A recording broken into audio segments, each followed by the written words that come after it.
Ana endi darsizga qiziqmaydigan sho'x bolalar haqida metod gaplashamiz. Ushbu metodning nomi shoxlar jangi deb nomlanadi. Siz o'sha sinfdagi sho'x bolalarni bitta yoki ikkitasini doskaga chiqarib, qog'ozdan yasalgan koronalarni kiydirasiz hamda ularga ikkitadan vazir tayinlaysiz. Xohlasangiz o'zlari tanlab olishlari mumkin. Ularda bu yana ham boshqacha ruhlantirish beradi. Hamda o'sha guruhlarga, ya'ni shoxlar jamoasiga navbatma-navbat savol berib borasiz. Jamoa kelishgan holatda shoxga to'g'ri javobni aytadi, shox esa sizga javobni yetkazishi kerak. Har bir to'g'ri javob uchun koronasiga bittadan yulduzchalar yopishtirib boriladi.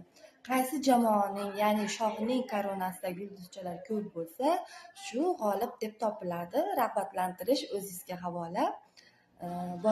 Shunday tartibda olib borib, o'sha sho'x o'quvchini ham darsingizga qiziqtirishga bu metod juda ham katta yordam beradi. Meni kuzatishda davom eting. Hali yangicha metodlar oldinda. Sog' bo'linglar.